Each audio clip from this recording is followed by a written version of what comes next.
Good day or good evening, everybody. My name is Hermes Kabrab. I am the Director of the World Food Center, Associate Dean of Global Engagements, and Professor of Animal Science at the University of California, Davis. Today, we are presenting the fifth in a series of independent dialogues as a precursor to the United Nations Food Systems Summit in September of this year. And today's dialogue targets track one, which focuses on ensuring access to safe and nutritious food for all. And today's dialogue is titled Innovations for Advancement of Soybean in Africa. Thank you to our facilitator, panelists, and other invited experts for being with us. And thanks also to those of you watching the recording of this dialogue. The format of today's event is as follows. The facilitator will give an overview of the topic, then introduce the panelists. Each panelist will give a brief presentation. After the presentations, there will be a moderated dialogue amongst all participants and panelists. We are looking for expert dialogue around 6 areas. First is to provide sectoral context for the particular innovations under examination, why these innovations are important, what other themes or innovations in this action track are also important. Second is to encourage discussion of potential gaps in the science and evidence base that warrant continuing research. Third is to encourage discussion of the potential for these innovations to deliver food system solutions, whether they might even be considered game changers. Fourth is they identify potential areas of divergence or debate among the experts and participants. Fifth is to memorialize common perspectives of themes. And finally, to foster expert consensus on next steps and new directions. Before we begin, there are a few housekeeping items to cover. Invited guests' microphones are muted for now. We will unmute you after the presentations end. And please turn off your video for the first part of the event. And please hold your questions until the discussion period. Use the raised hand feature in your toolbar to be addressed. If you have issues, send a chat to the host and you will get targeted help. The video recording will be available in a few weeks on the World Food Center website. Now I'd like to introduce the facilitator of today's dialogue, Professor Peter Goldsmith. Dr. Goldsmith is an economist at the University of Illinois, where his research over the last 20+ years focused on agro-industrial development in the tropics, especially focused on the soybean industrial cluster. Before starting the Soybean Innovation Lab, he served as Executive Director of the US's National Soybean Research Lab, Executive Editor of the International Food and Agribusiness Management Review, conducted his research in Argentina and the Brazil state of Mato Grosso. Thank you for agreeing to facilitate the discussion today, and I will pass it on to you and leave it in your capable hands. Thank you, Hermes. Really a pleasure to be here. What a wonderful event and idea, and hopefully create the kind of dialogue and learning from the Soybean Innovation Lab experience can prove to be helpful. Lot of interesting discussion to be had. So I'm gonna, just so everyone knows, I'll give a little introduction, backstory, set things up. We'll go through 4 of SIL's technologies and then have an open discussion at the top of the hour. And that would be questions from you all in the audience. So it really is a thrill for the Soybean Innovation Lab to be asked to present at USDA's expert-to-expert dialogue held at UC Davis and their World Food Center. As Hermes said, I'm Pete Goldsmith.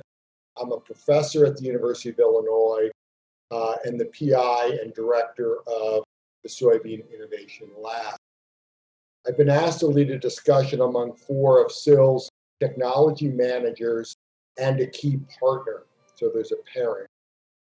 The first technology is our Pan-African trial product that addresses the need expressed by the industry of requiring high-yielding and adapted seed now for their operations now. Dr. Santos is the Pan-African Trials Manager, and she's joined by our close partner, Dr. Godfrey Chiqueza, the International Institute for Tropical Agriculture lead soybean breeder.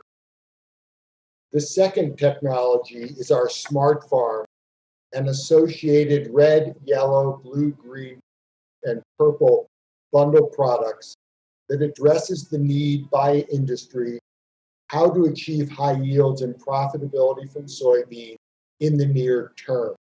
Dr. Sedavi is a smart farm manager, and he's joined by our close partner, Mr. Jeremy Venable, who's the ag manager for the USAID's Malawi Mission flagship ag program called AgDiv, or Ag Diversification. The third technology is SIL's multi-crop thresher that addresses the industry's need for a commercial scale mechanical solution to replace the pervasive practice of hand threshing, which involves great drudgery, is extremely slow, and is conducted principally by women and children. Threshing is the activity of separating the grain from the pod, and in the United States would be performed by a combine.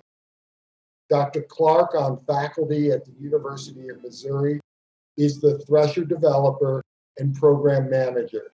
She is joined by her close colleague, Mr. Jeffrey Apiagi, founder and president of the private sector equipment manufacturing firm Sayatech Limited, located in Ghana.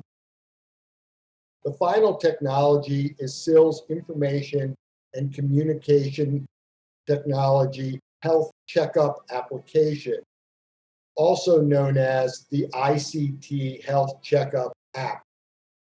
The ICT Health Checkup is a technology that addresses the need by SIL international and national research station partners to bring internet connectivity to their campuses in the near term. Mr. Hickson is the former Chief Information Officer at the University of Illinois campus in Urbana-Champaign. He will be joined by his colleague Stain Makandawari, CIO of the Zambian Research Education Network, also known as ZAMREC. Before turning to our four panelist teams, let me provide a little backstory about SIL's success moving innovation to impact. SIL's research for development strategy embraces the industrial research model that is demand-driven, as opposed to the academic research model, which most of us faculty, that's how we were trained, which is supply-driven. Let me explain. The industrial research model has clients and their needs guiding the innovation development process. For SIL, these clients are mission directors, USAID mission directors, private sector firms, development contractors, NGOs, researchers, and extensionists. By doing so, this strategy focuses on client need and leverages faculty technical capabilities to partner with clients to develop appropriate technologies that directly meet their needs, and by doing so are scaled and sustained. All SIL R&D is conducted in Africa directly with our clients, so that our technical products and services from the beginning reflect local needs and are pulled through and are sustained because of their effectiveness. SIL faculty relish the idea of operating directly with development practitioners who daily have to deliver on a mandate to reduce poverty and malnutrition. Recently, USAID awarded the Soybean Innovation Lab $1 million to develop our innovative R4D model into a learning management platform called Innovation to Impact, or I2I. The premise behind I2I is that USAID often works at the very applied end of the innovation continuum, such as with missions and their contractors who need technical products and services to solve real problems they face in real time. Faculty, though, are trained as researchers, not technology managers. Thus, we as faculty struggle to meet the needs of USAID's development practitioners and struggle to achieve measurable returns on our research investments. SIL's unique strategy, now realized through the Eye-to-Eye platform, invokes just-in-time learning to not only train faculty researchers how to manage technologies for sustained impact, but in real time provides a management system to manage the technologies through to scaling and adoption. Do contact me if you wish to learn more about the Eye-to-Eye learning and management platform. So let's now turn to our 4 technology managers and their partners to see innovation to impact in action. Our first technology manager is Dr. Santos, and Michele, I'll turn it over to you. Thank you very much. And I'm going to share my presentation today with Dr. Godfrey Chigueza from the IITA, as introduced before. So we will discuss about the Pan-African soybean variety trials. Godfrey, can you please start? Muted. Okay. Good evening, participants. On behalf of several partners, colleagues, we are going to present the Pan-African soybean variety trials. As an introduction, soybean is actually the fastest growing crop over the last 20 years. This is mainly because of the growing demand for animal feed, especially in the poultry, the pork, the dairy, and the agriculture industries. It's also because due to the urbanization, the changes in consumption pattern. So soybean is actually used as a raw material for edible vegetable oils and also for protein. It's also very good for the cropping systems and in rotation with the cereals. As you know, soybean as a crop actually fixes atmospheric nitrogen. It fixes between 40 to 150 kgs per hectare. Thereby, it actually reduces the nitrogen use, especially for the smallholder farmers. It's a major rural income source for the smallholder farmers. I would give an example for Zambia this year. The crop is actually fetching 6 times more than maize. Next slide, please. In Africa, soybean is actually very suitable for production. If you look at the green area, that area is all suitable for soybean. But the major constraint is that we do not have research institutes. There are very few research institutes compared to the area of soybean where it's actually being produced. So most of the programs in Africa, they're just doing testing for adaptation and low use. And the average yield is actually very low, about 1 ton. Under normal conditions, the yield should be around 3.5 tons per hectare. Next slide, please. Yes, so as Dr. Godfrey was mentioning, there are breeding programs in Africa, and this is one of the focus of the Soybean Innovation Lab, is the support of these soybean programs. But right now, it's because of the lack of resource for this public breeding program, and we have some issues that we need to save as soon as possible, which are the limited quantity of soybean varieties, low yields needed for improved varieties, and the poor quality of seeds available for farmers. This is why the Soybean Innovation Lab also developed the Pan-African Soybean Variety Trials Program. So the PAT is a transparent and formal trialing process. It's a fast-track approach, different of the breeding program that we also focus, but a long-term approach. So through the Pan-African trials, our partners, they receive seeds that were already developed in different countries in Africa, in Latin America, US, and Australia. The way that Pan-African trials work, the different partners, they actually implement the trials, they manage the trials, collect the data, and then in the end, they share the data with us. And together with the partners, we go through the performance data, which are the data that are important, characteristics that are important for soybean production, like yield and lodging, days to maturity, and also the grains that are harvested from these trials. They go through oil and protein analysis. And we have with SEAL a disease team, which focuses on collecting disease data that's also used to assess performance of the lines. After an average of 2 years, we are able then to have a recommendation on varieties to be released in a country. So the next step then is actually the registration of this line. So these lines are submitted to be registered. So even for many of the countries in Africa, data from the Pan-African trials can be used for the registration process, make the process even faster.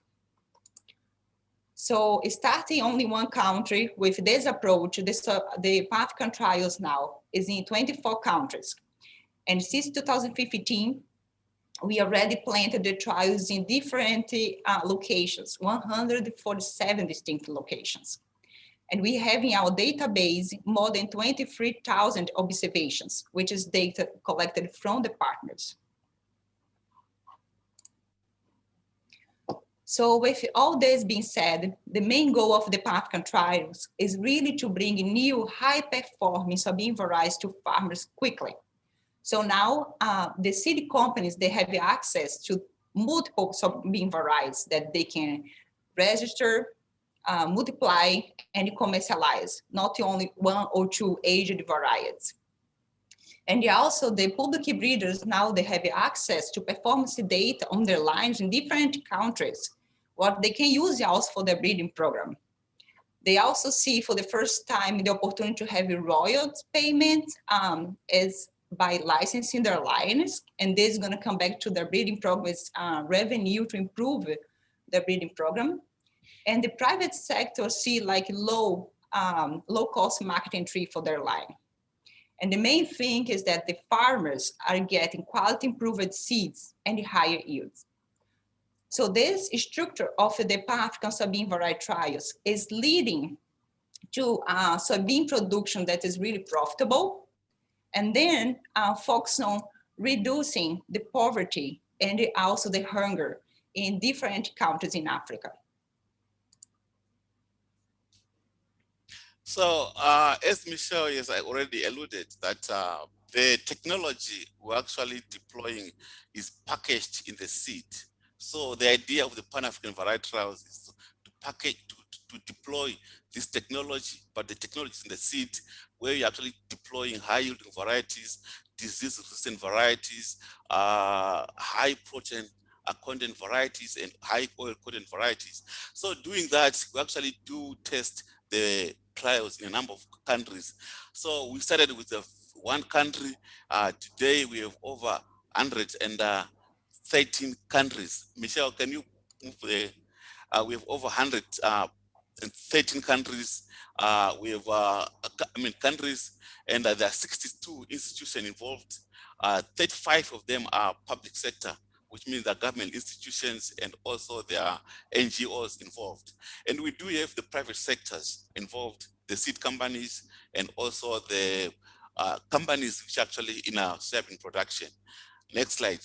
So what we have actually done as our success today is that we have released one of the variety in Malawi, the TGX 1991-22F in last year.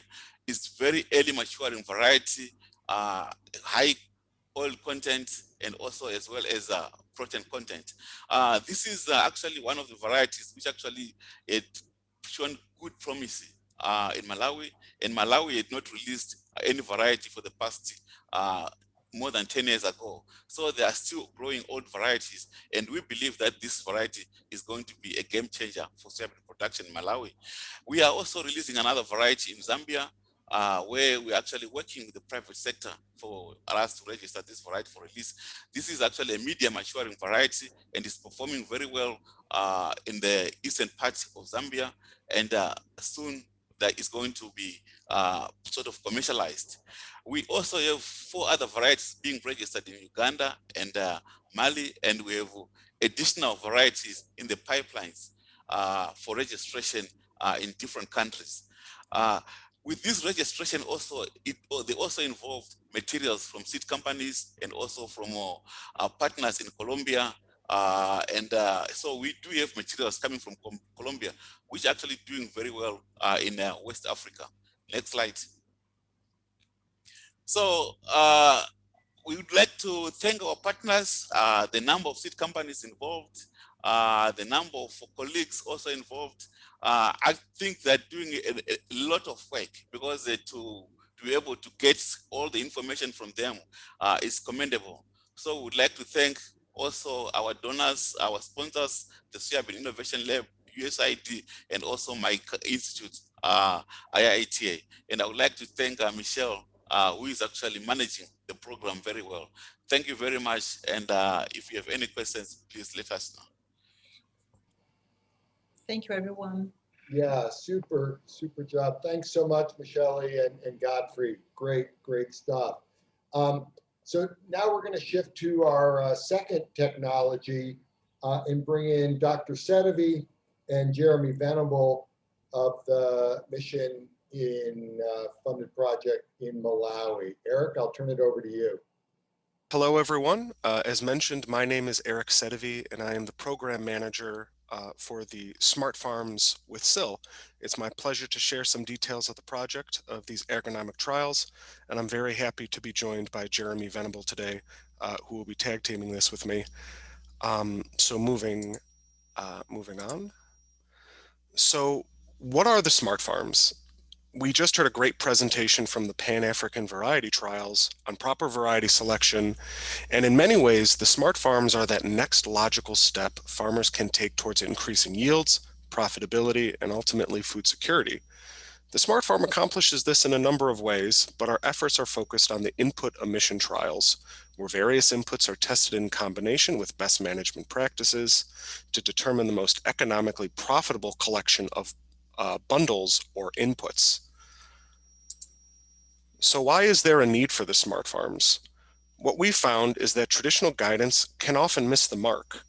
Guidance on soybean production has suffered from mixed anecdotal evidence, and in the absence of clear messaging on proper field management, soybean yields are inconsistent. This leads to economic losses, frustrated farmers, and a reduced motivation to grow soybean in the future. What the smart farms do is they bring formality and research-backed recommendations to the farm. To address these inconsistencies in fundamental good management practices, the soybean has developed the Soybean Management with Appropriate Research and Technology, or SMART Farm, to replace this anecdote and ad hoc guidance with formal evidence-based research. As part of this guidance, SIL provides research-backed recommendations to maximize profitability. We use the term bundle to describe these recommendations because the inputs within should be provided to farmers as a single package, and all elements within this package should be used. Bundles are a combination of best management practices and certified seed at the most basic level, signified by the red bundle, and an additional 1, 2, 3, or 4 inputs for the yellow, blue, green, and purple bundles respectively. These are compared to traditional farming practices where various growing practices are applied, seed is saved, and no additional inputs are used. The Smart Farm Bundle approach is being tested across sub-Saharan Africa, and we're even growing into Latin America with the inclusion of Guatemala. We're active actually in 11 countries. This week we added 2 new ones, so unfortunately this slide is a little bit out of date, but we added Madagascar and Namibia, and are active at 33 unique locations, collaborating with both private and public sector partners. Some of the benefits of the Smart Farm are as follows. Typically, farmers' average yields range around the 0.89 metric tons per hectare. With the bundle approach, we achieve average yields of 3.07 metric tons per hectare, which represents a 3x increase in yields. And this translates into a net margin increase from around 181 US dollars for the average farmer to $954 with the bundle approach, around a 5x increase. So that's important. So what do the smart farms tell us? Here, I'm showing you a graph present in all of the SIL Smart Farm Extension reports that we provide to our partners. This provides economic information in US dollars per hectare, represented as the bar graph, and agronomic information in metric tons per hectare, the line graph. On the x-axis, you see different bundle combinations, L standing for lime, I for inoculum, P for phosphorus, and K for potassium. But I don't really want to get bogged down into the minutia of this graph. Instead, I'd like for you to see the trends in the information. We start with the white farmer bundle. Again, this represents standard farming practices, or I should say typical farming practices for soybean farmers in sub-Saharan Africa. Again, their gross margins are around the $200 mark, and what is striking about this is that the red bundle, which again is just certified seed and good management, effectively doubles or triples the return farmers can expect on the same amount of land. Taking this forward, if you were to consider for this particular farm a single input to be added to this land or to this field, the addition of phosphorus represents that next step for the farmer, both in terms of yields and returns. So in this way, we utilize a stair-step approach to minimize financial risk to farmers while illustrating future next steps and profits. Here in this table, I'm showing you a list of recommended bundles from the Smart Farm over the last 2 planting seasons. Returns from recommended bundles range between 320 and 1,800 US dollars per hectare, and yields span from 1.3 to 5.5 metric tons per hectare. The single input yellow bundle, there we go. The single input yellow bundle is the most profitable for about half of our smart farm operators, with the 2 input blue bundle representing about a quarter of the recommended bundles. So this information I've just mentioned is powerful, but innovation doesn't end with the smart farms. SIL's end goal is not more groups conducting smart farm trials, although we wouldn't be upset with that either, but rather the profitable scaling of this technology from research plots to field production and real farmer impact. SIL's collaboration with AgDiv in Malawi is a great synthesis of this drive towards impact. Through closely working with AgDiv, SIL is able to better map the path to profitable soybean field production and ultimately improve the livelihood of farmers that we're aiming to support. And with that, I'll let Jeremy pick up the reins and continue this presentation. Good morning or good afternoon, everyone. As was mentioned, I work for the USAID Malawi Feed the Future Ag Diversification Activity, which is a bilaterally funded activity out of the Malawi mission. And our overall goal is to reduce poverty and malnutrition across Malawi. We can go to the next slide. So as we've heard both a lot in Eric's conversation or presentation so far, as well as Dr. Goldsmith's introduction, it's very important that this research is couched in a demanded market systems way. And this is how AgDiv works across its interventions, but our work with the Soybean Innovation Labs, especially with the Smart Farms and the Pan-African trials, really encapsulates that activity, where we're combining private sector, we're working with bundles of interventions as well as bundles of inputs, and really making sure that we've also have a direct link to the private sector and end users, the most important being older farmers. Next slide. So this slide is a representation of how the AgDiv project works with farmers. And what we do is we work with a core number of partners. In Malawi, this actually happens to be diversifying tobacco companies who have a very extensive and very robust contract linkage with quite a large number of farmers. In addition to that, we work with a number of other private sector but outward facing commercial farms and estates. And that really serves as our core group of partners. And these partners both participate in the trials They are managing trial sites and obviously consuming that bundled information, and then directly passing it on to contracted farmers that they're offering the recommended inputs on credit, the corresponding extension services for the good agricultural practices, and in most cases, an offtake agreement. That can be seen in the three first categories, or the three first circles moving out from the central one. But then we understand that that is going to have a limited impact. Those sort of organizations will only be able to reach a certain number of farmers, but we wanted to make sure that we reached a larger group. And that's those last two levels of farmers. And those are being reached largely through microfinance institutions and more traditional NGO partners. And similar to the bundles coming out from the Smart Farm trials, these farmers are receiving a slightly different bundle. They're receiving the bundle that works for them. They'll probably just getting inputs on credit, most likely seed, and also maybe inoculants, and more limited support extension-wise and a reduced contract or off-taking agreement.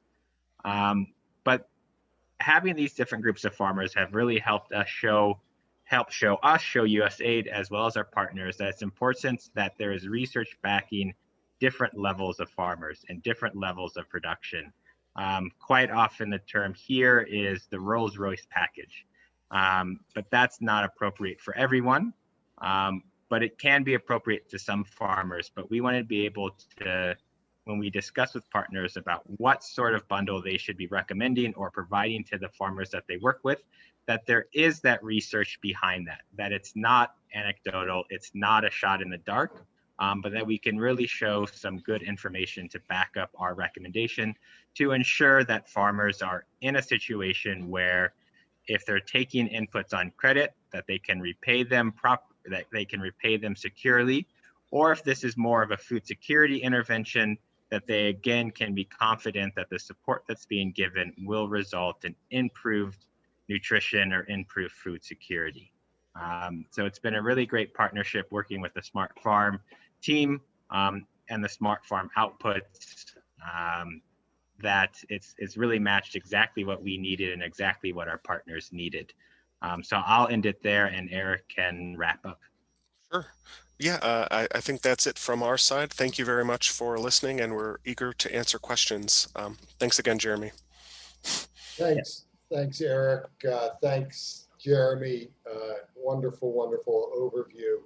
Really helpful. Okay, now on to SIL's third technology, and we'll hear from Dr. Clark and Jeffrey talking about the SIL thresher. Thank you, Pete. Trying to get, okay. I assume everybody can see our slides now? Yep. Okay, thank you. So the SIL multi-crop thresher project started in 2016 upon observations and also hearing that many farmers expressed that soybean is very hard to thresh and that then therefore limited production. So as you can see from the photos here, soybean harvest has been primarily done by stick beating. It usually takes up to 2 weeks to do an acre of hand threshing. It also leads to poor product quality and farmer burnout, especially when they're not necessarily taking the product for their own family to consume, but are trying to make extra money with it. Sometimes the effort is not worth the benefits. So our hypothesis was that threshers could encourage increased soy production.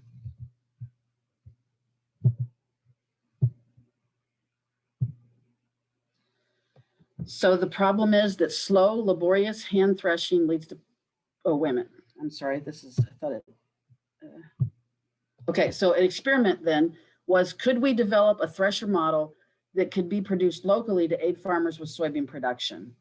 So what we found was that there was very few, like only 1 to 2 thresher plans available, like on the internet or through publications where you could actually build a thresher from the plan that was presented. And those few that we found were only proven on rice. So you also see across many parts of Africa machine graveyards of imported equipment that so we wanted to focus on local manufacturing. So we knew we needed to test a couple of different things. We needed to test the designs that we had. We needed to determine the feasibility of local production, including availability of tools and materials, and the local human capacity for equipment manufacturing.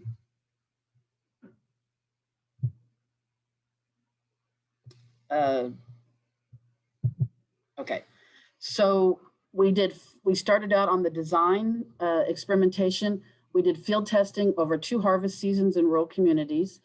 We had commissioned designs from Ghanaian designers. Then we concurrently moved into production with fabrication trainings in 10 African countries. We listened to farmers and fabricators for continuous modification and development, and we used the local knowledge and experience base as we developed the equipment.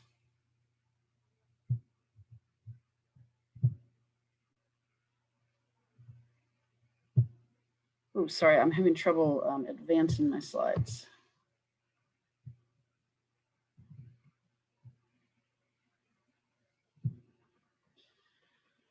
So both mechanized threshing and mechanization in general enables increased acreage because one person can do more with mechanical aids. So instead of being physically limited to maybe 1 hectare, with the mechanical aids, a farmer could do multiple hectares. You also get a productivity per acre increase with mechanization because you can have more precise planting, which leads to improved emergence and proper spacing, which leads to higher yield per acre or per hectare. And you can get faster harvests, so you end up with reduced loss from disease, animals, fire, the many different things that cause post-harvest loss. You get less human energy expended per unit of food production. So the farmer is more likely to be able to have the energy to produce the food. And then you end up with a higher quality product, such as in the photos here, you can see soybean as it's coming out of a mechanized thresher in Ghana. And then the bag to the right of that is coming out of out of a food production facility. After it's been cleaned, you can see that soybean that's threshed on the ground is extremely high in stones and dirt.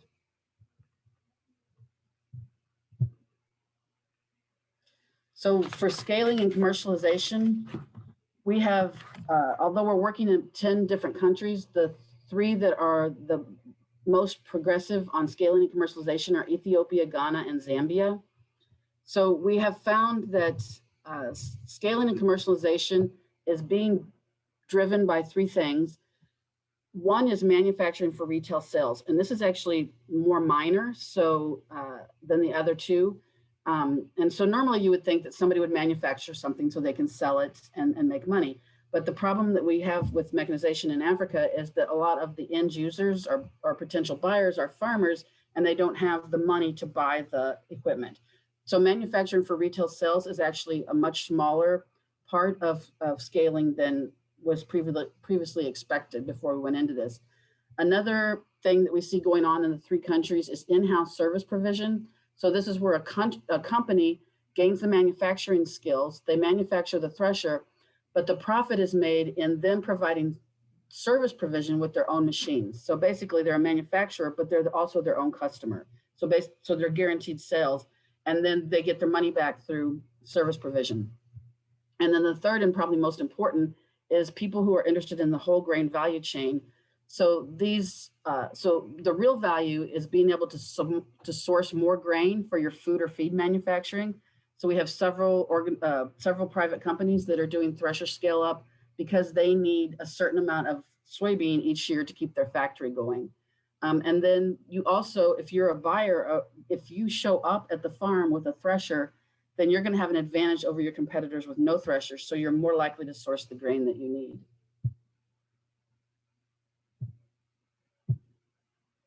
And now I'm going to turn it over to Jeffrey Abiage from Seatech in Ghana.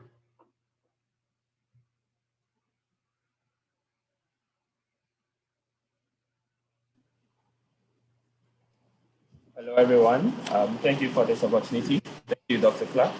Yeah, Dr. Clark, please can you show the previous slide before this? Please, can you hear me well? Yes. Yeah, good. All right. So, my name is Jeffrey. I'm co-founder at SATEC from Ghana, where for smart farms, we build smart agricultural machines that improve the productivity of smallholder farmers. We have been working with the USAID still for the past 3 years, and we currently are a business that manufactures agricultural machines, and our flagship is the multi-crop thresher. We also provide design services, and we also provide threshing as a service to smallholder farmers. That's farmers paying either by cash or in grain to use our threshing machines. And we also provide threshing monitoring software for our machines and other machines. Next slide, please.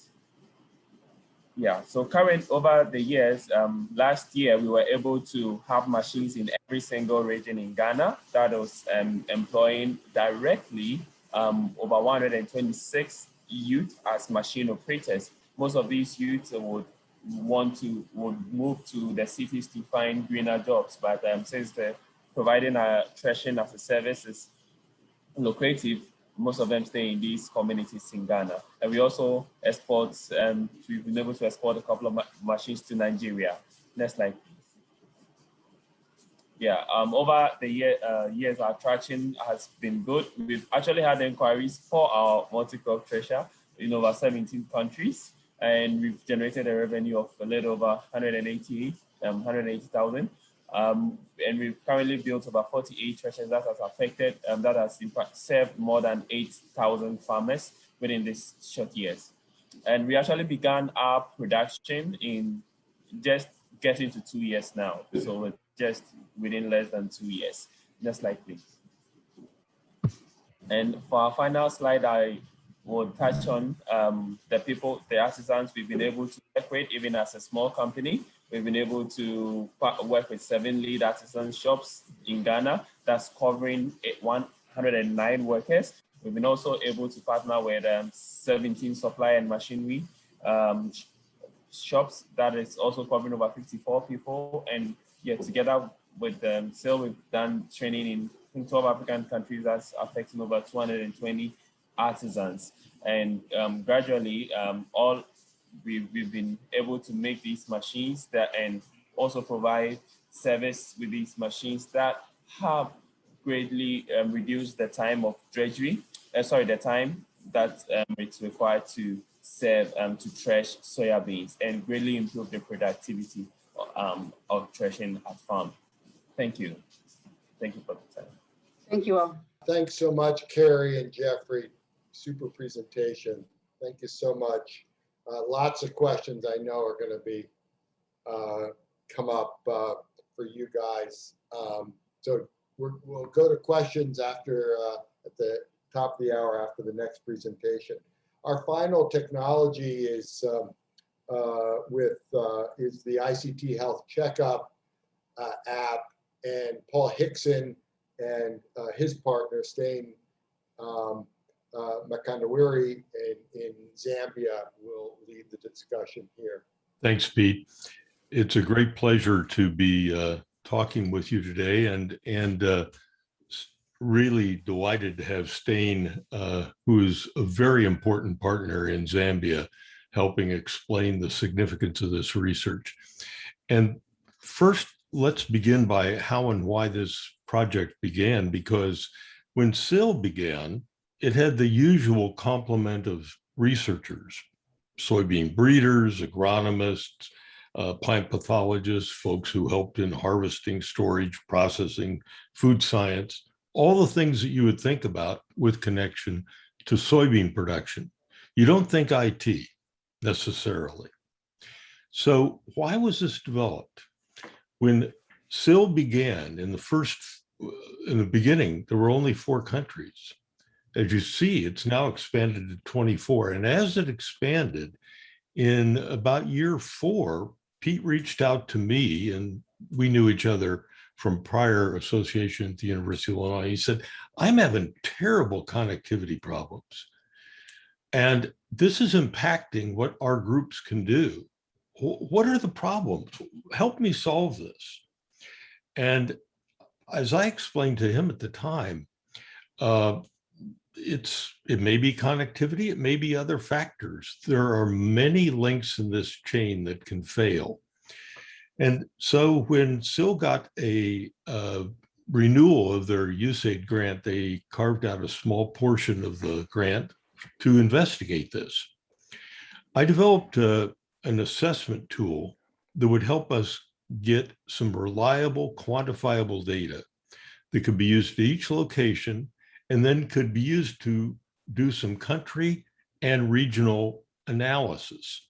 And at the very bottom, I know it's extremely small, but there were 4 areas, 4 buckets of failure that I was looking at. Connectivity itself, the networking infrastructure at each institution, how the services were delivered to the researchers or professors, the intranet services, and then the caliber, training, and utilization of the local IT staff at the institution.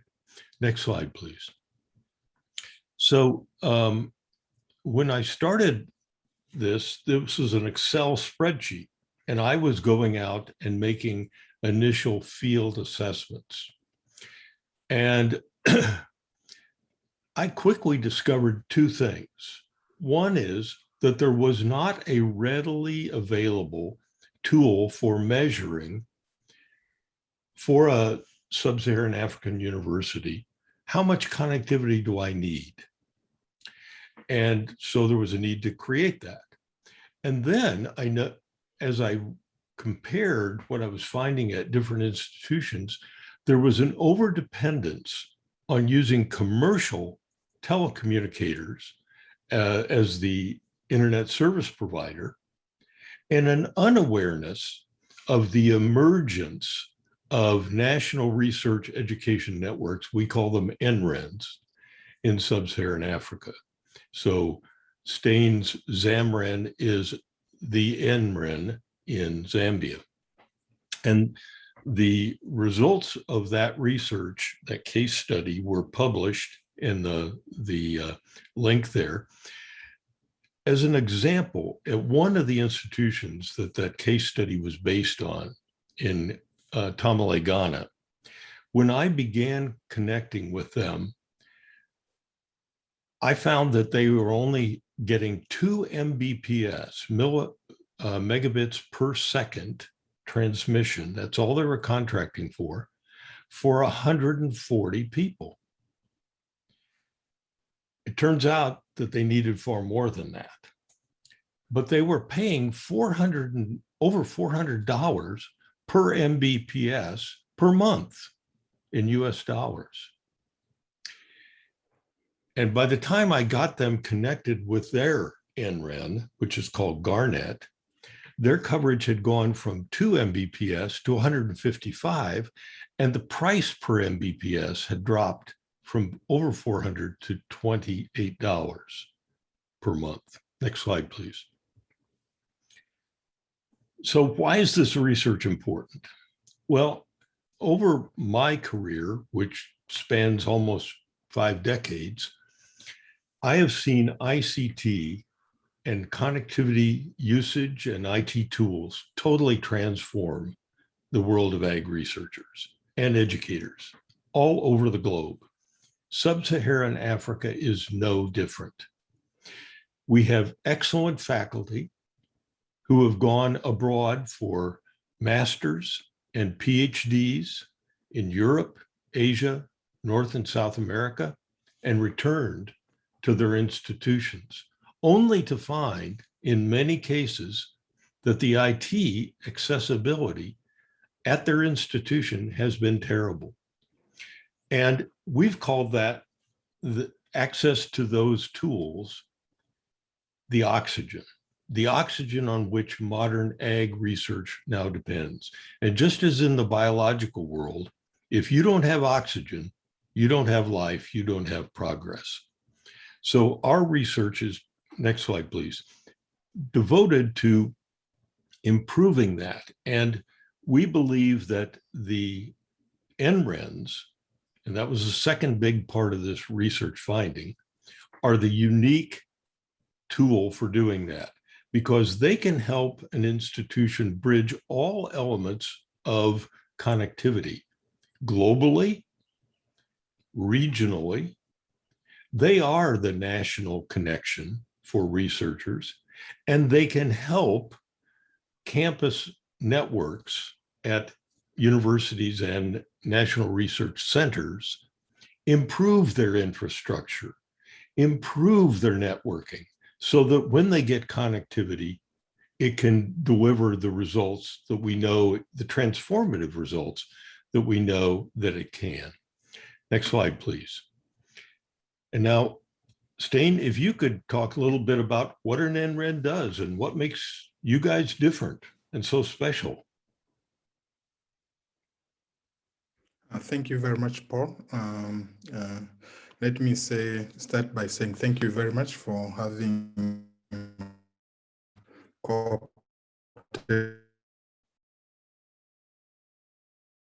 this presentation.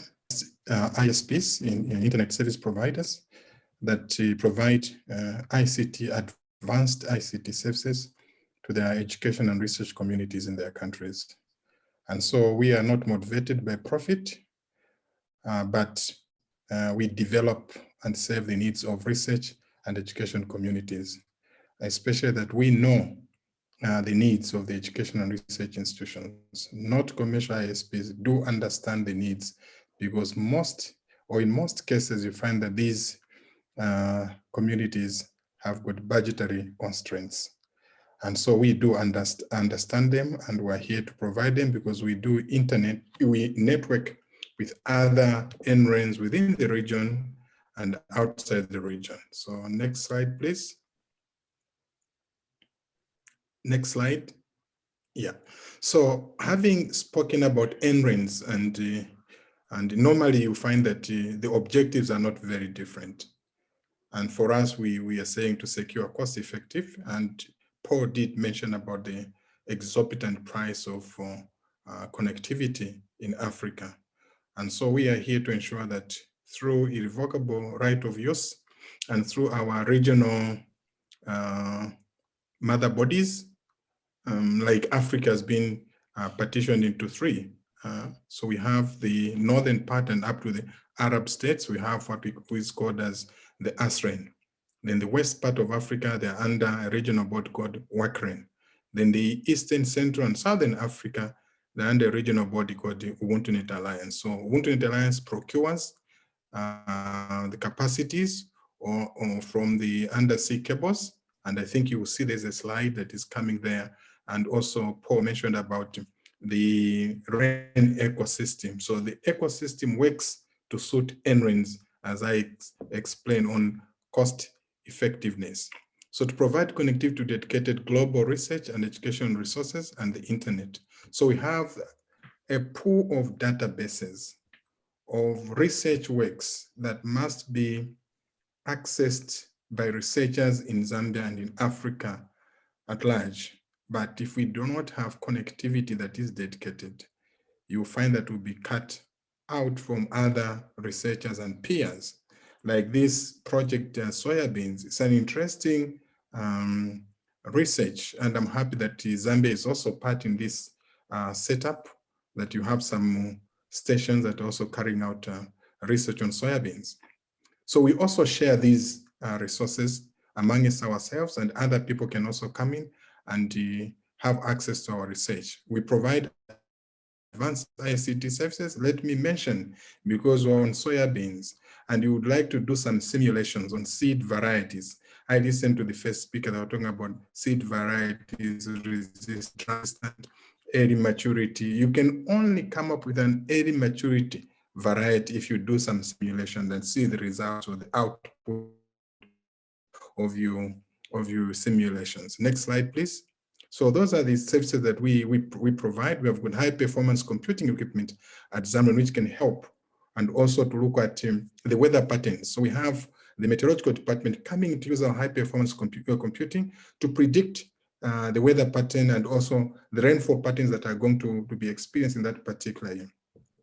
So we also have what we've done so far is how the ICT Healthy Checkup helps Zamren.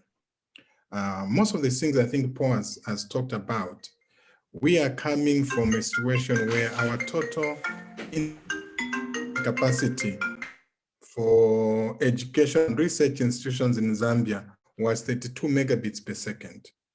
32 megabits per second. Amongst all researchers and universities, colleges, it was only 37 megabits per second. And so with these healthy checkups, it gives the true picture. It gives the true picture for each institution, for researchers and also the faculty, staff, and students to know exactly what amount of bandwidth they require. Today, as we speak, as I present to you now, we are approaching about 3 gigabits per second of internet connectivity.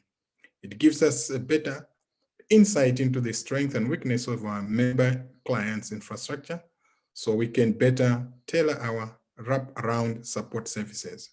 We have developed cloud within our infrastructure, because we do understand that not more institutions or many institutions can have the infrastructure. So we provide the infrastructure. For example, you know, in the face of COVID-19, we need to have learners and also researchers collaborating with other researchers outside Zambia. But if we don't have the infrastructure, they cannot collaborate. We have telemedicine. You know, COVID is evolving and it's changing. There's a lot of mutation.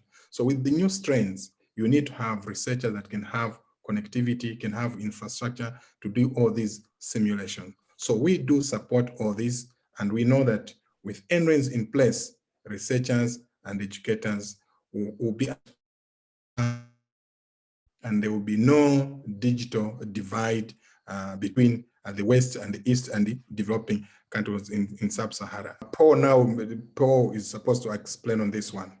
Yeah, so the ICT health checkup began as an Excel spreadsheet, but partially because of COVID and our inability to travel, sometimes some good things can come out of misfortune. Since we weren't able to travel, we were challenged to make this an online tool, and we're about to make our programmer is completing work. It will be an online tool, and institutions will be able to log on to this and check their own connectivity and get a recommendation as to what connectivity they need, then contact their local NREN and get an expert assessment about their infrastructure, internet services, and the involvement and training of their staff. Next slide, please. And lastly, we want to say that this is an exciting time for ICT in Africa. It is pouring into the continent in ever increasing amounts. It used to be that undersea cable was coming in with tens, hundreds of gigabits of capacity. It's now coming in at almost 100 terabits of capacity per strand. So the issue is that most of that has been sucked up and used by cellular communication. And while we want farmers and the average person to gain better cell connectivity, we need for the researchers at these universities and their students to be able to have high connectivity to conduct research and education. So more of this precious bandwidth needs to be allocated to NRENs and to universities so that they can unleash the intellectual capacity that is in Africa's faculty. And I think that wraps it up for us. Thanks, Paul and Stain. Great overview, exciting stuff.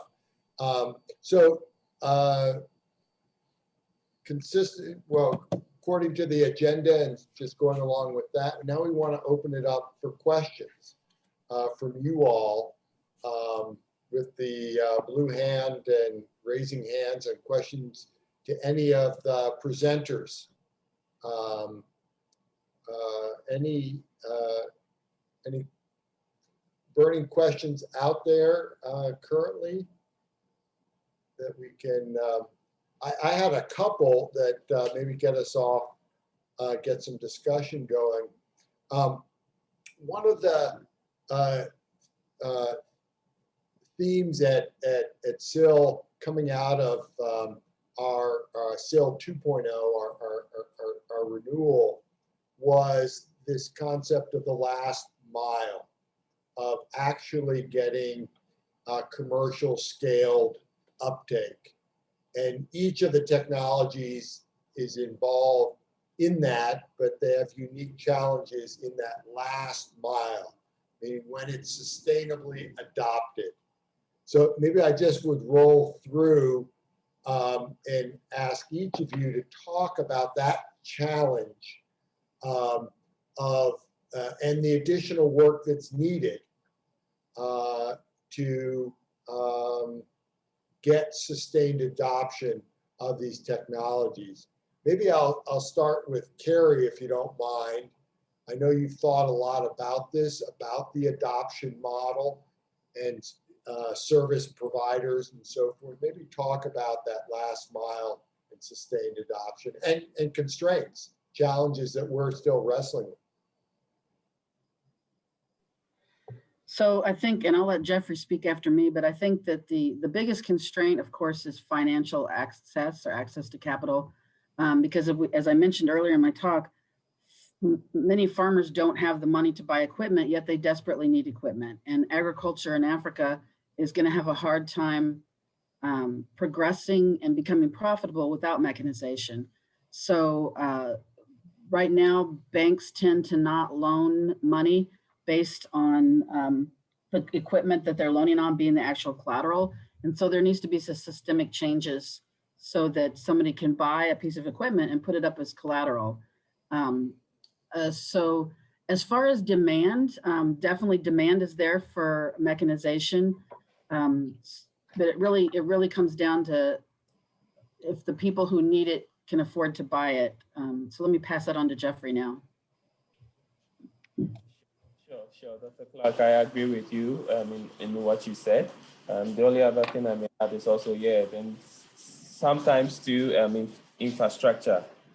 So like infrastructure for, say, roads, it comes also a long way to help, but that's a general problem, say we have in Africa, and I'm sure that was part of the problems faced also with that had to do with the internet connectivity part. So that's just a part of it. That's just a general problem too. But what Dr. Clark said is the main issue. Let me just touch back just as a follow-up, and then we'll turn over to the blue hands. Carrie, can you talk a little bit about the role of service providers? Yeah, I'm sorry, you did mention that. So service providers can be found from many different places in the community. A lot of them are young people that need a way to make a living, and they maybe have some money saved from a past job, or they can raise some family money. They usually do not rely on banks.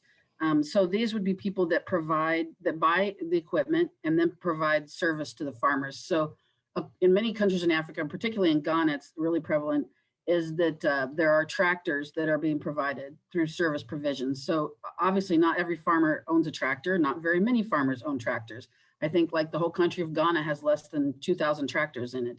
But those that have the tractors utilize them to provide service to others, and then they make money. So they may do their own, if they may be a farmer that owns a tractor, and they do their own fields, and then they move to their neighbors and charge. But there's also people that make a business of this. And so these are probably our most likely buyers of equipment at this time. And I think that is what Jeffrey has found, that most of his buyers are service providers, and they may either buy it and be the provider themselves, or they may buy it as an investment and have maybe their cousin or their brother that still lives in the village be the actual person that provides the service. So this actually is also the same system that U.S. agriculture developed under. I know my own grandfather was a service provider. He owned a large thresher, and he went from farm to farm and charged people to use it because not everybody had one. And now even if you go out in the west of the United States where people have smaller acreages than in the Corn Belt, you'll find that not every farmer owns a combine, but there are service providers that come along and help the farmers out with that. And that's probably the path forward in Africa, because they're making profit, they can afford the equipment. And then once they, but just take our thresher for an example, normally they get their return on investment in one season. And so then they can, after they run it for a second season, they can then buy another thresher. So service provision is very key to the success of mechanization in Africa.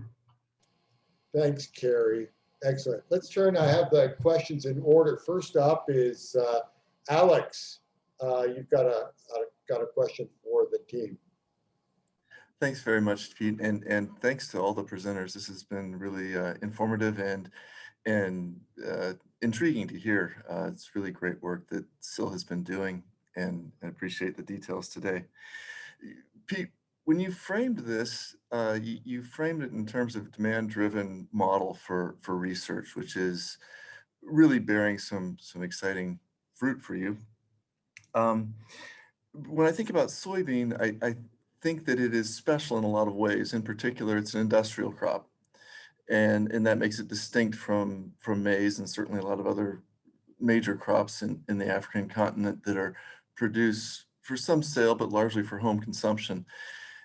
And when I think about the demand at the end of these different chains you talked about, they tend to be industrial. So it's the end user for soybean who might be interested in threshers and having a better quality stream of soybeans coming to that end use in the feed system. And maybe as a seed company that's the critical in the Pan-African trials model. So I'm curious if the presenters would agree that the position of soybean as an industrial crop is important to this demand-driven model as it's playing out in those specifics. And I'm curious too if people have thoughts about whether that affects the transferability of this approach to other important food crops in the African continent. Yeah, I can maybe start off as a team and others chime in. So I think from the demand-driven approach is obviously we are a commercial crop and industrial crop, and that's correct. But I don't think that there's anything inherent in the industrial nature of our crop that makes it necessary to engage a industrial research model. This is more coming out of USAID. USAID has, and there are a number of examples, but has been working on the issue of scaling or the lack thereof of their research investments since the early 2000s, where they've really been explicit about it. And they've tried a number of different ways, and the CGs as well. Thinking a lot about this issue of how do you get a return on investment, meaning real impact, sustained impact. And the challenge has been that the research, while a lot of the research has been really good stuff, has sat on the sidelines. And so they have, for example, developed the Global Innovation Exchange that has 15,000 technologies sitting on the sideline. That is what they want to correct. The industrial research model says that instead of faculty, where we have great ideas, we're very skilled, we're very bright, in a university setting, producing new knowledge, working at the frontier, USAID has needs that say we need to serve our mission, our missions. Our missions need solutions now. They need technologies that they can pull off the shelf and address poverty and malnutrition now, not research as we know it as faculty, where if it has impact, it has impact. If it doesn't, it's really for peer review. And that's the end result. So USAID has assessed and has identified this challenge. Now they're saying, how do you move faculty from a supply-driven, as we are trained in our doctoral programs and operate, how do you have the impact in the real term and are relevant for the missions? And so this is the backstory, the underlying strategy behind SIL that says we go and listen, whoever we are, whatever the lab is, you go and listen to the practitioners, to the missions, to their contractors, to Jeremy, and we listen, and then we listen some more, and we have purposeful conversations. And Carrie spent a long time in the field on mechanization before it started to coalesce around the thresher and the thresher design. So it's really a paradigm shift that this demand-driven approach that's behind SIL's success. So I don't think there is a relationship. It's working well, obviously, in soybean, but it works well in other commodities or disciplines as well. Could I add something to that, Pete? Yeah, certainly. I mentioned in our part of the presentation that ICT was added later. And honestly, ICT becomes the oxygen for education as well as research. So whether it's an industrial model or not, in the case of ICT, it's a necessary element to any sort of these responsive research, responsive education that Pete is talking about and that USAID wants to move us more toward. This only became more obvious actually to all of us, both in the US, Europe, and in sub-Saharan Africa with the advent of the pandemic. Look at how reliant we became on IT for the ability for our children to be educated. In sub-Saharan Africa, when COVID-19 hit, they closed class. They sent people home and said, do it online. They're doing it online with inadequate connectivity.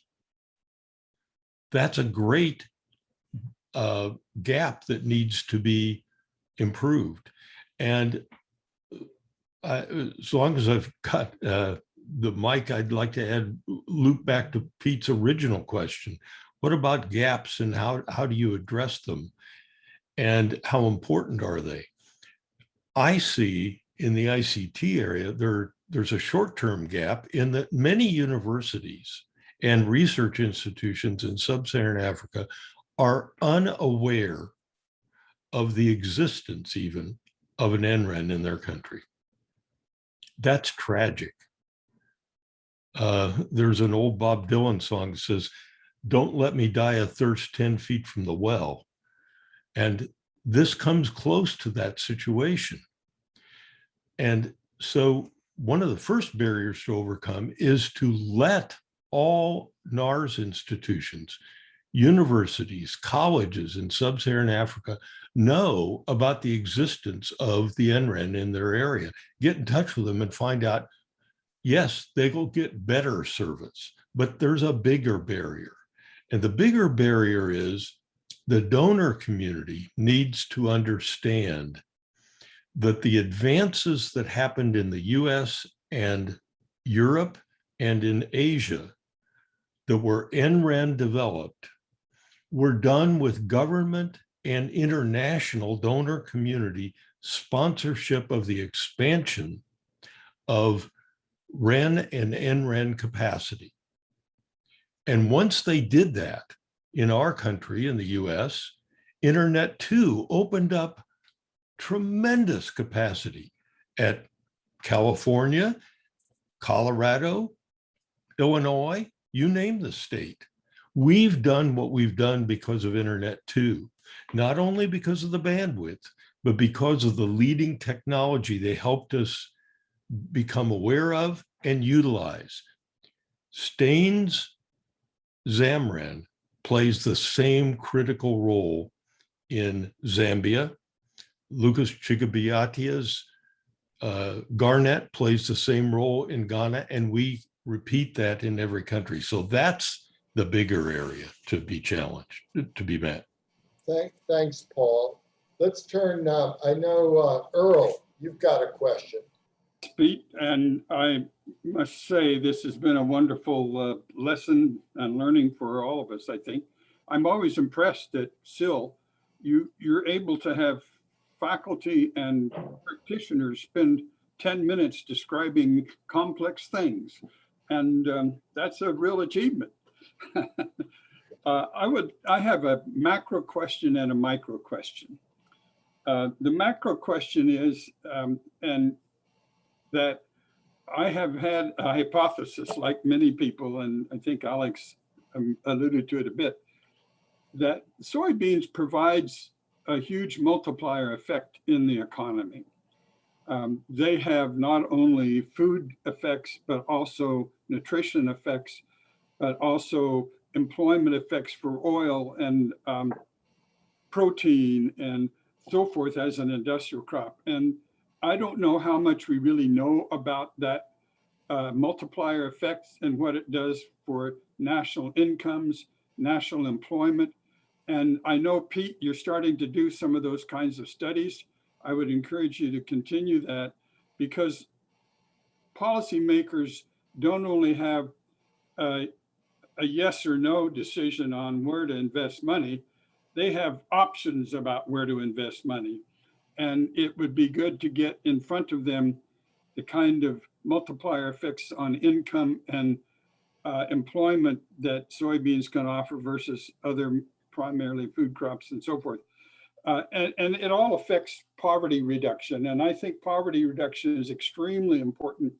Maybe not hearing as much about that as I think we should, but that's an important element. And you may want to talk about that. I think it's important. The second micro question is, I've been involved in this smart farm kind of research for quite some time in Southeast Asia. And we found the smart farm results and what actually happened on the farms with those recommended packages as they were adopted and implemented on the farm came out somewhat different. I would hope that you are keeping records of what is actually going on farms in Africa with these different input packages, because that will give you, I think, an enriched view of the impact of these packages. Thanks, Earl. I don't want to put Jeremy on the spot, but we collaborated on a project to do this macro question that you asked. He had a need, and he can describe that need, and then we responded building an input-output model, as one does, on the economic impact and the multiplier effect of soybean in the Malawian economy. So Jeremy, can I put you on the spot a little bit on? Yeah, unfortunately, as normally happens, you have the wrong Venable on this. For this I got to do what I can. No, but yeah, as Pete said, you know, this question from our side actually was posed to us in a very kind of roundabout way by the USAID mission here. Is they had hired a consulting group to do a value chain analysis, and the results were not very well received kind of universally, but one of the things that piqued their interest was it had determined that soybeans were a poor crop for USAID to invest in. They did not say that that was a value chain that USAID should support. They didn't see potential both at the individual farmer level or at the kind of the macro country level. And so, obviously with our work, 3 years prior, we had been tasked by USAID to support the soybean value chain. And our work in country, and especially with the soybean lab, showed that there really was a lot of potential, but that a lot of the assessment, both at an agronomic and an economic level, was quite stagnant. It was not very dynamic. And so obviously on the agronomic side, working with the Pan-African team and the Smart Farm team, we started addressing that, but there was a little bit of a lack on the economic side. And so the input-output analysis showed that soybeans from a country level was a very good investment, that $1 spent on soybeans generated quite a bit of additional spending in country. Kind of, as I'm trying to remember, again, my wife actually worked on this project, but it was fairly high up in terms of additional spending in country, and it was really only behind tobacco, which doesn't have a lot of value in country, but is just inherently a high value crop. So especially as tobacco demand declines globally, investing in a commercial and industrial crop like soybeans really has the potential in a country like Malawi to have positive impact at the household level and at the country and economic level as well. Thanks, Jeremy. Yeah, that publication will be out. It's been revised, resubmitted, so you'll see that, and I'll send that to you. Earl, we did one in Kenya, Malawi, and we're currently building a model to do that for Ghana. So great question. The second question you asked, which is really a good one, was on the, which is really our last mile. It's really what we care about. The smart farms are conducted on the client's home farm, home operation.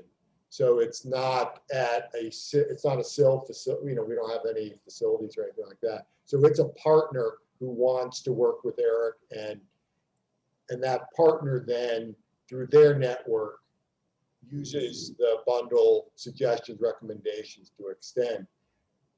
That gap is something very, very interesting, Earl, really spot on. So I'll turn it over to Dr. Sedevi to give his, he's right in the thick of it, so give a response. Eric? Yeah, thanks, Pete. And thanks for the question, Earl. So this question of, translating these research results to field results is at the forefront of our mind. And it really comes in early on in the process, even when we're talking to partners and determining if the smart farms are good for them. We've identified several elements of the production process that are necessary to achieve these results that I talked about. One of them is, working with companies that know agriculture. They have an outgrower network, they know their farmers, and communicate with them. A training aspect.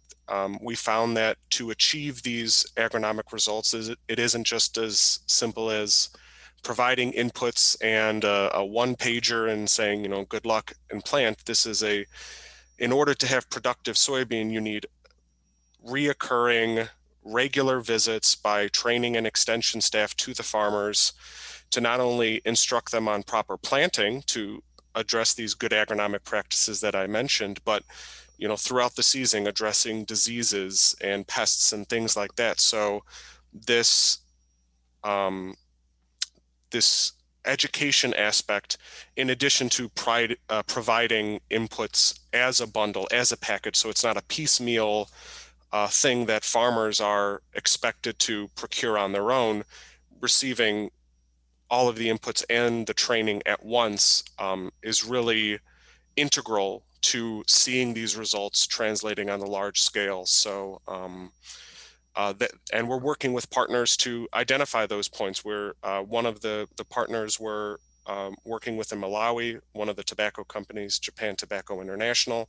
They're very interested in scaling what was done on the smart farm to their outgrowers. So we're working with them on a several hundred farmer scale up to try and see, okay, now that the rubber is meeting the road, where are these pain points and how can we improve the process to make this stable and reliable.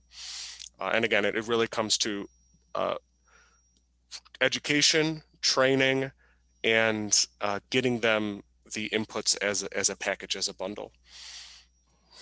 Yeah, just to add, collaborating with the these private sector organizations, not only in Malawi, but other countries as well, provides keen insight, Earl, into this question, and a critical component. The successful outgrower schemes have a private sector extension service. And you think, wow, that seems very artificial or unique, but it's actually not. When you think about farming, say in the US, farmers have a tremendous knowledge system supporting them through their brands, through their consultants, through whatever. You need a knowledge system with you. And that's been a very big challenge for the contractors, USAID missions that have tried to develop soybean over the last 15 years, is they think, oh, here, hand out seed, or here's a coupon for inoculum, and then you go away. And there is not a case where those yields are not less than, they're all less than 1 ton per metric, one ton per hectare. It's, you need, and that's something that's a choke point, is this knowledge system to support the farmer, as Eric said, throughout. So we look to scaling partners who have that knowledge system. Otherwise, it's not going to work. Farmers, independent farmers, can't operate and survive in the US, and they don't survive in Africa as well. You need a knowledge system behind you.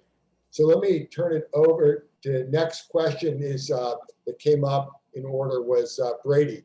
Brady, you had a question? Peter, thank you very much. And let me say to all of the presenters, these were 3 award-winning presentations, and I was so impressed with the knowledge that's being transmitted here. And I wanted to salute all of you. And I want to sort of ask a micro and then the macro kind of question also. And a bit of caution for all of us to think about, I think, the demand side versus the scientific or knowledge supply side of research. And it was illustrated by, I think, what Paul Hickson said a moment ago, but you sort of can't demand. It may be very critical for you, but you can't demand it if you don't know about it. So it's important that we assess what is known and not known at every micro level, you might say, of these projects. And you all gave such wonderful examples, and we could talk about a lot of those, but particularly with Michelle and Godfrey's presentation, I was very interested in the protein and oil analysis, which illustrates this point, I think, with regard to the fast track approach. And so we're doing protein and oil analysis, yet I would ask, in general, gee, maybe there's something else about soybeans science that we know, particularly in these days of concern about micronutrients and other aspects that may be very critical for the nutrient aspects of both human and animals and for the supply chain itself. So, and that's just a question. That is only one of many that could be asked to each of the presenters, but it illustrates the point that there may be something on the supply side too that it seems to me we really may want to know about, or maybe it helps us investigate the demand side in more depth.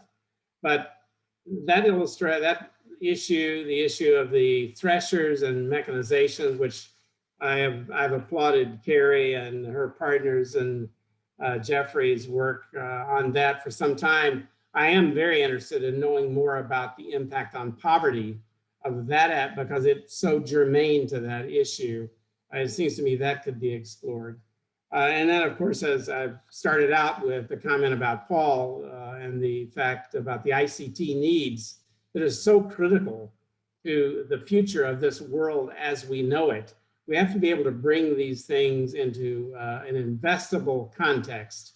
And so with that in mind, I was urged for us to think about what are the rates of return on through these? We have three very important components of the Soybean Innovation Lab, Peter, that have come forward here. And if I were sitting at USAID or USAID works both with missions and with private sector investors around the world, some big direction, it seems to me, is going to come forward here very soon on which of these thrusts demand a new look at the overall rate of return and what impact we can have on poverty on these the UN Strategic Development Goals. And so it seems to me that I hope the Soybean Innovation Lab can help reveal either ways in which more resources can be devoted to these within the Soybean Innovation Lab, or we can call attention to USAID and other global bodies and the private sector about big investments that are needed now to take advantage of some big knowledge that is really floating out there. And you have illustrated it so beautifully in these presentations. So I now rambled a bit, but I felt the need to call our attention to both aspects of that question. Thanks. Yeah, thank you, Brady. Yeah, really important comments and guidance for us. There's a question next up is Sandra. Thanks for the opportunity to watch again the great progress you guys are making, so many different fronts, so very well done. My question is really about smart farms, so I think it goes to Jeremy and Eric. And you know, my question is about the adoption of smart farms. Which are some of the biggest challenges that you guys have had in farmers accepting the different bundles and the different practices? That's one.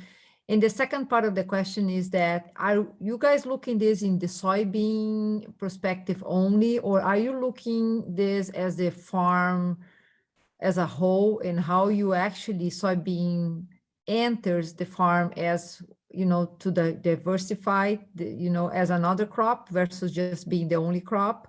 So are you looking at this as an ag systems point of view, or are you looking only soybean? Those are the two questions.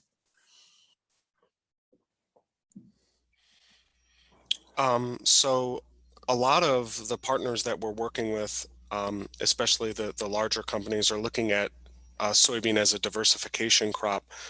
Like with the tobacco companies, they're looking at it alongside soybean. And a lot of the challenges we're having, again, or challenges that the farmers are having, again, kind of rely around what is actually needed to communicate a lot of this information to the farmers. So again, this extension service gap is kind of the biggest challenge that a lot of our partners are facing. Jeremy, I don't know if you had something to add to that. Yeah, no, Sandra, I think that's a really good point you brought up about looking at a farm as a unit instead of an individual crop or an individual field. In the context of Malawi, that's very precedent because the average farm size in Malawi is less than 1 hectare. So on that 1 hectare, a farmer is producing maize for consumption, and then whatever they think they have left, they need to make a decision about what are they going to grow and what's going to give them the largest return. So the research outputs from the smart farms have really been critical in showing what is the potential for soybeans, and what steps do the farmers need to take.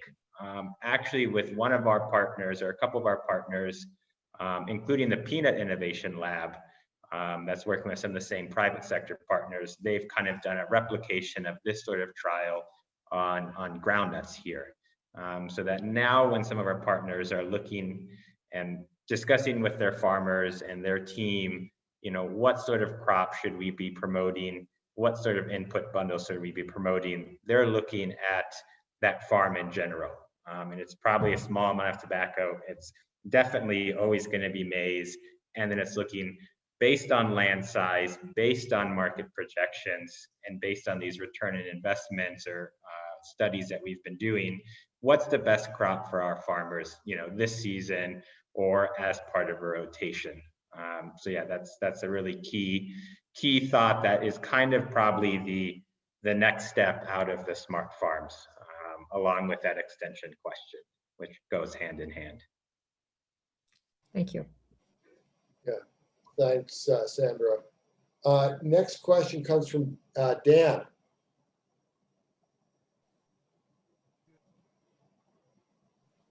See if I can unmute here. No, thanks very much. As the others have said, I think it's just been great presentations. What I found particularly interesting, since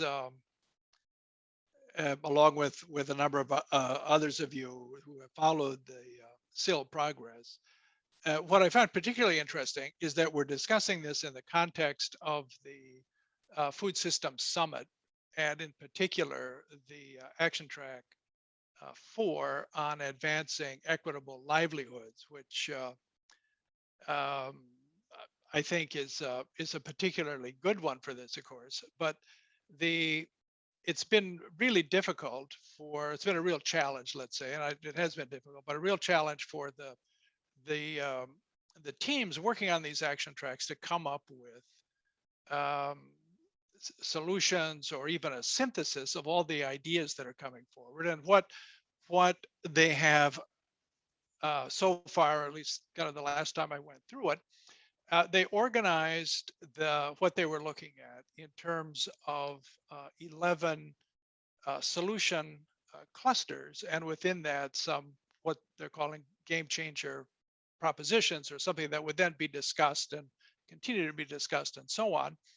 And a number of those sort of the subset of the solution clusters aren't particularly relevant on things on labor markets and labor rights, indigenous peoples, food systems, and some other things. But there are two in particular, I think, that fit in exceptionally well with what we've been talking about and what you've been working on. One is on promoting economic diversification and economic and social inclusion, which one of the game changers, in fact, is about looking for viable alternatives to replace tobacco. So that one sort of fits right in there, at least in the Malawi case.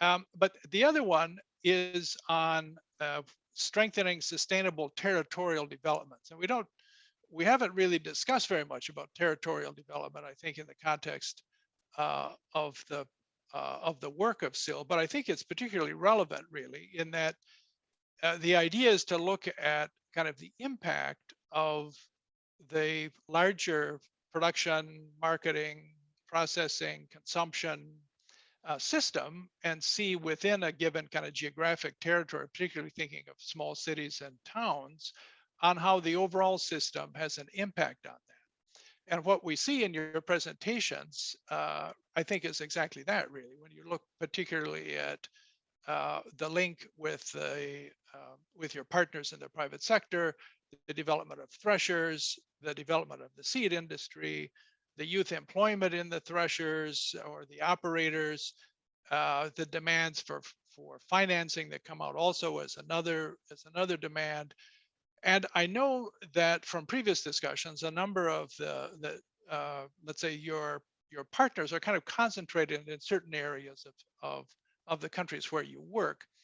So I'm getting to my question then, is I would think that we would be beginning to see, I think, some impact in those kind of smaller, maybe catchment areas, let's say, of soybean production with those firms and with the threshers and with the employment and with the marketing and so on. And to see if there would in fact be at the subnational level, even maybe on a sort of a large local level, how these different pieces are coming together. And my question is if you see any of that so far in kind of the areas where most of, let's say, of greater concentration, where in particular, where your private sector partners, operators have been established for a while, and then we'd be starting to see the linkages and the payoff from these linkages on poverty reduction, and other things. And then just one other small comment, an area that also comes up in the discussion of the food systems, but not in this action track, but on food loss, I think is a real interesting one also for the work of SIL, in particular with the thresher, in the reduction of food loss because of the threshers and the reduction in greenhouse gas emission and increase in farmer income from that. The case study that is often referred to on this, that came out as part of that discussion, is around rice threshers in Nigeria, going from hand threshing to rice threshing. They're just a huge impact on farmer income of the magnitude that we're talking about with soybeans and the packages, and greenhouse gas emissions because of the volume of the food loss of the rice. But I'm sure the same would apply really to soybeans, and particularly as the volume increases and the use of threshers increase. And I think it's something to pay attention to. And again, in terms of this larger sort of food systems discussion as another outcome of the project. So my question then really is about the sort of local impacts, if we're seeing that in any of the areas where you're most active. Yeah, I have some thoughts on that, but I throw it to maybe Jeffrey or Jeremy or others if you had any thoughts, and then I had a couple of thoughts on that. I don't know, on local impact in your space, in your environment from the activities.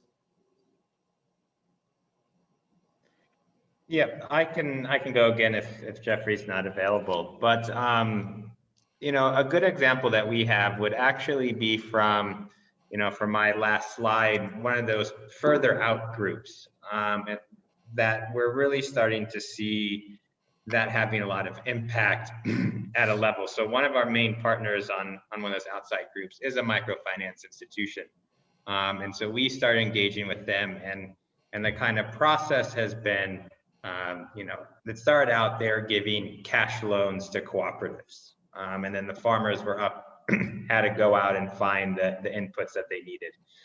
In Malawi, the legume seed system on soybeans and especially groundnuts is in a very bad state. Old varieties, as Gottfried mentioned, and also poor quality of seed, low germination, you know, less than 50% on groundnuts, and you know, definitely less than 70% on soybeans. And so the first step we did is we helped connect them to some of the seed companies that are part of the Pan-African Trial and are producing good quality seed, so that then they could, you know, that investment they had a higher rate of return on because they just had higher quality seeds. They've become involved in the smart farm activities. Now they're getting usually a bundle with the seed plus the inoculant and extension services. Not the best extension services, but kind of a step up from where they were. And now we're seeing that some of the strong performing cooperatives in that program are ready to take that next step. They are interested in small mechanization. They are interested in warehousing. And so, you know, and in Malawi, that's quite unique. They're outside the tobacco sector. There is very few agricultural credit programs, and there's very little yield improvement, unfortunately.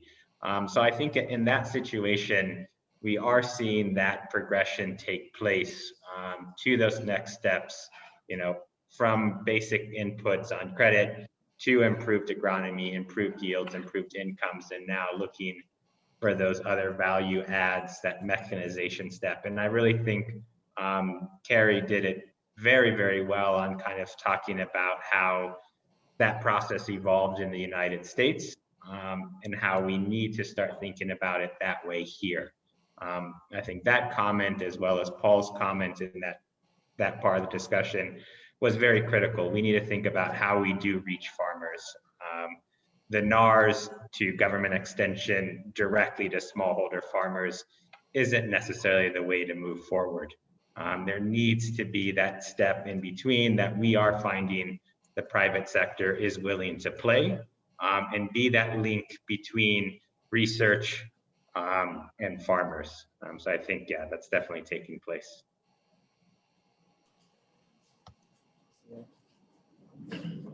Yeah, Jeff? Yeah, yes. So thanks a lot, Jeremy. I would like to also share a little on the impact. Of course, for the Treasure program, the impact is enormous. It cuts across not just farming, but it actually even affects the manufacturing industry and the manufacturing economy of countries. And it also runs on a circular economy model that also makes sure we source materials locally and manufacture these machines.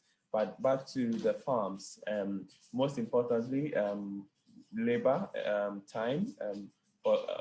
One of the advantage first on impact is time saving and labor for women and children.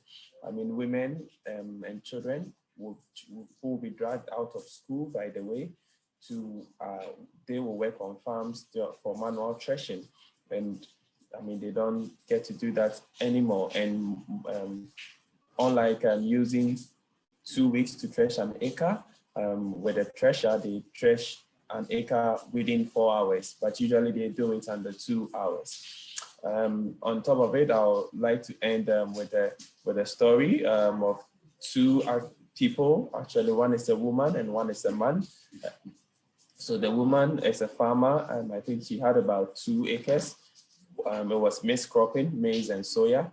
And of course, when she had access to the service of a thresher, she went to secure a 12-acre land, 12-acre, to expand her farm, because right now she wouldn't have to beat it with sticks and have to gather other women to help her.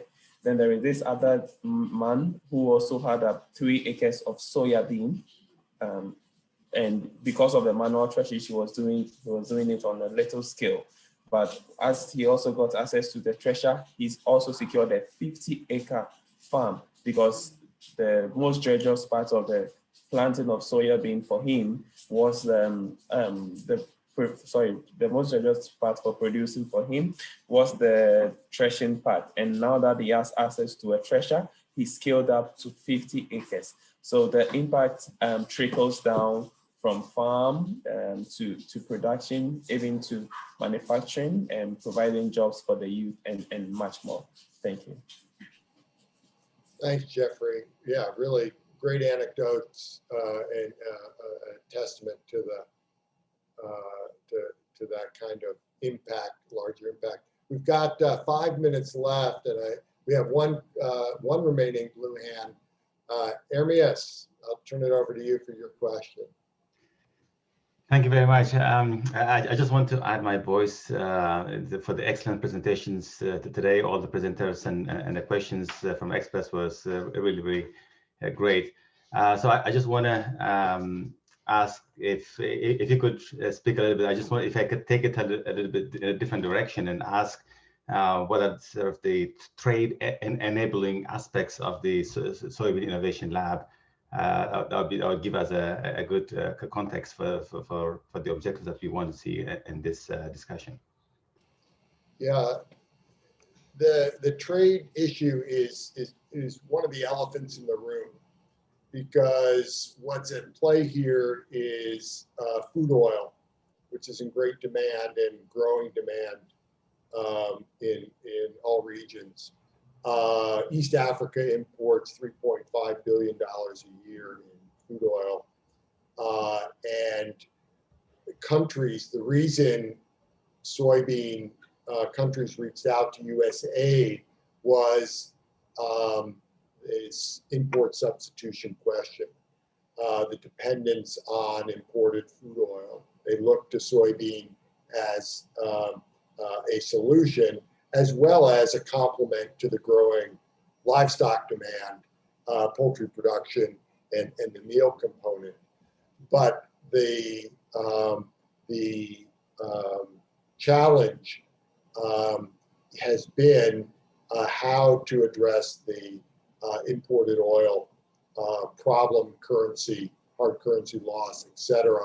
And so country after country has reached out, and that's what's really got USAID into the soybean space, because the national governments were looking at this oil bill. There is also the issue of interregional trade, and Southern Africa is a major exporter to East Africa, and this is a challenge, an area we're working very closely in East African soybean expansion. There's a lot of interest there to expand because the demand in East Africa is so strong. The industrial base is very large in Ethiopia and in Kenya especially. And they're pulling a lot of the beans from the south over to the east.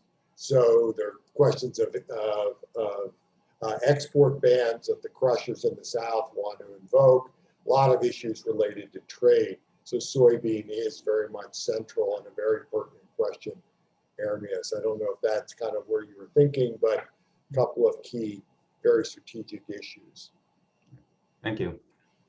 Could I add a partial answer here too? And that's from the IT perspective, because IT is an enabling technology, but not unique to soy. There would be implications for both regional and international commerce as Africa improves its IT infrastructure for African research institutions and institutions of higher learning. Bringing those communities into the global context will inevitably open up commercial opportunities bidirectionally. Yeah, excellent point, Paul. Ermias, I'll turn it over to you. We're right on time, so that's good. And let you close or follow up or put it in your hands. Great. Thank you very much. Thank you all for joining us today on this USDA Foreign Agricultural Service supported event. We very much appreciate the USDA FS support to enable this kind of rich discussion on all action tracks of the UN Food Systems Summit and help us highlight innovations that have developed through the US government and host country collaboration. So it was really great to hear today those collaborations going on, and a lot of work that's been happening across Africa, and as we heard in Malawi and in Ghana, and hopefully the whole of Africa will benefit in this kind of innovation as well. So the discussion will be summarized and submitted to the Food Systems Summit in the next couple of weeks. And in the next few days, we will be sending you a draft of this report for your review. We must have your edits within about a week or so that we can include them in the final draft when we submit it to the Food Systems Summit.